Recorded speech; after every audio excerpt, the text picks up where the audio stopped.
No, So now I we want to can move do to something else. what is the cost analysis benefit? Like, is it No. cheaper? No. Throw it away. Ideate with me on this. Is it cheaper? Because I have learned in many instances, it's cheaper to buy a whole ass new printer than to buy new ink, and the printer will Yep. come with ink. And I just think that's insane. But at what Crazy. point is it cheaper for time, struggle, effort, and even finances to own a printer, or just go to Staples or go to the FedEx place? I tell you what, 5 times a year you might actually have to print there. So I'll tell you what, like with us in print, now that we're talking about printers in that question, right?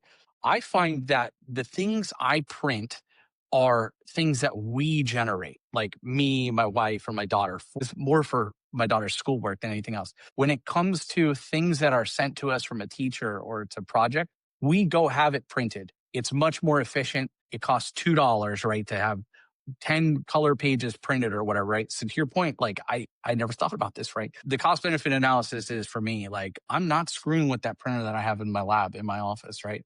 I'm just gonna have Staples print it out for me, right? I think that's already happened, right? Especially when it comes to color. If it's black and white, sure, print it out. Color stuff, run to Staples, Office Depot, or whatever, and just have it printed. Makes life so much easier. Pick it up on the way back from school. You know what I mean? From picking up I the would kid. even say that Very specific. for this example, since we're talking about SIM theft, right?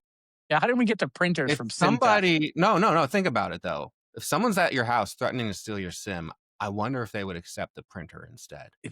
I would 100% make that trade any day of the week. In the apocalypse world, what is the value in the barter system of a printer, do you think? Oh, whoa, what would get you the most money in apocalypse if zombies or whatever? Okay, say all of a sudden everything's decentralized. Say they destroy the internet, right? And our ability to like communicate, have a weird apocalypse because everyone's like, oh, zombies and all that. No, what if they just took out the satellites and stuff, and we had no connectivity? But for the barter system, electronic, do you think ham radio? That'd be the most valuable, wouldn't it? That would be the most valuable, and mesh-tastic nowadays, right?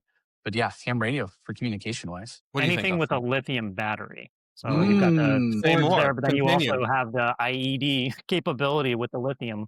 Like any kind of precious metal thing, I think would be big. People would have to learn how they work again, so that might be a little bit hard. But yeah, that would be my guess. You make a good point like with the that ham radio IED, thing. because what was it? That was how they attacked Hezbollah back in last year. Right. Yeah, the exploding the radios, right?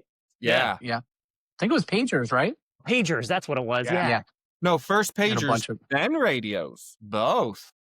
Oh, okay. Which I got to tell you, that talk about one of the most objectively well-planned and executed intelligence attacks I've seen, where they're like, not only will we blow up your pagers, then when you go to your backup of your, radios, we'll wait a few days and then blow those up too. Anyway, the amount of planning that had to take to get, because like you're talking about infiltrating a supply chain to get that done and making sure the right device. It was super awkward for the supply